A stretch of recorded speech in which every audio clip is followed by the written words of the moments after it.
Hey, Windsor Knolls Middle School, it's Mr. Flood. How are you guys? I was at your school last month. I know, let me guess. None of you remember me. It's okay. I'm not concerned that you remember me. I'm more concerned that you remember something that I said when I was there that day that helped you. But I wanted to come back, guys and girls, like not physically, but virtually. Well, I do want to come, I'd love to come back physically too, if we ever get to do that. I wanted to come back, and I always send a video after I'm at a school, usually sooner than this. It's been a month since I was with you guys in the beginning of March, and I usually do this a lot quicker, but obviously because of what's going on right now, the chaos, I kind of got away from sending out videos. So here it is.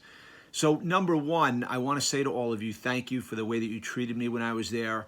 I walk into 100 schools every year where I don't know anyone, and you guys were no exception. You treated me so well. You were so friendly to me, and some of you stayed and chatted with me afterwards, and I talked to some of you before. So thank you for that. And then I always have an ulterior motive with my videos. I didn't just send you this video to say thank you. I wanted to remind you guys and girls of the challenges that I gave you when I was there. And these are three things that are, man, they are so applicable now to our lives.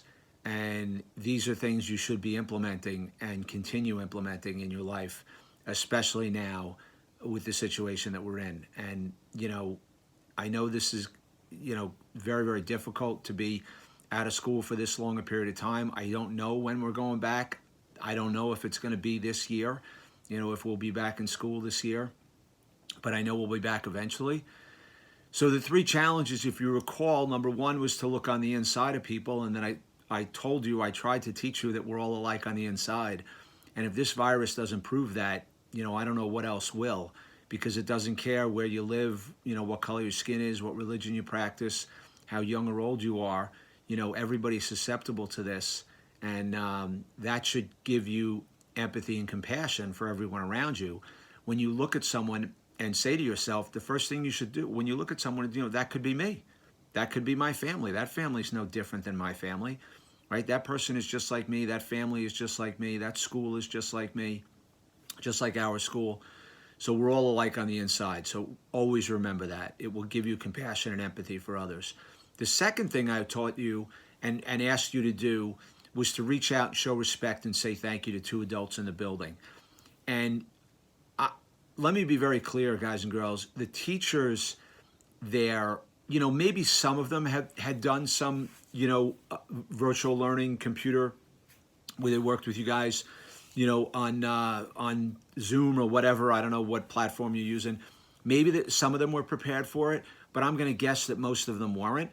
And now they're in this situation, and they have been for a couple weeks, and they will be for a few more weeks, where they're home, and they have all kinds of where they could separate their home life from their school life. They can't do that anymore because they could have a spouse at home. If you have a male teacher, a female teacher, they have a husband or a wife at home, and they may have children who are younger than you at home who need to be taken care of, who aren't in daycare. They may have children who are your age or older who go to school that they need to navigate and help them continue to get educated online. And not a lot of the teachers, well, some of them that I know do, have a room where they can lock themselves in their room, at home and teach their classes online. So please be very understanding of your teachers as they continue to navigate. And they need you guys not to be perfect, but to just show up for class, however you're doing that, not physically, obviously, but show up online and be someone who participates in the class. They really need that, guys and girls. They really, really do. And don't you want to be the person that when you get back to school, the teacher says to you, you know what, thank you for showing up. Thank you for participating in the class. Thank you for making my job easier, simpler, right? When we were learning online. Thank you for contributing. That's what you want to be. So be there for your teachers. And the third thing, that's so important, guys, right now is I'm asking you and pleading with you and imploring you to reach out to someone who you might think, we're all isolated now. So think about the kids who were isolated when they were in school, who rode the bus alone, walked the hallways alone, ate alone, whatever. Think about how doubly isolated they are. I'm asking you to think of someone that you can reach out to, whatever social media you use. You know, I don't care, Snapchat, Instagram, Facebook, Twitter, texting, messaging. You want to send a carrier pigeon to their house. I had a teacher email me last week, and she said, David, she teaches hearing impaired. She teaches deaf students. And she said, David, I'm having a really hard time connecting with them and keeping them interested in the online learning program. And I wrote back to her, I said, when do you think any of your students, when do you think the last time was that they got a handwritten letter in the mail? And she wrote back to me and she said, oh my God, I never even thought of that. My daughter and I right now are, she was telling me this, that her daughter and her are sending out some cards to their relatives. And I said, well, why don't you write out nice letters and put them in a card for your students? It doesn't take a lot to put pen to paper, guys. I know a lot of us don't write anything anymore. But wouldn't that be awesome to send a letter to a kid that you know is lonely? You know, you get their address through the school. I don't know how you do it, but please reach out to them. I'm asking you to. And if you're one of those people who's lonely and struggling, please reach out to someone outside your house. If you're not comfortable talking to your mom or dad or brother or sister or whatever, reach out to someone that you know will listen to you and you know will be there for you. You guys are in really good hands. With everybody there, Mrs. Branham especially, and Mrs. Skosilis. I hope I said that right. I don't want to redo this whole video.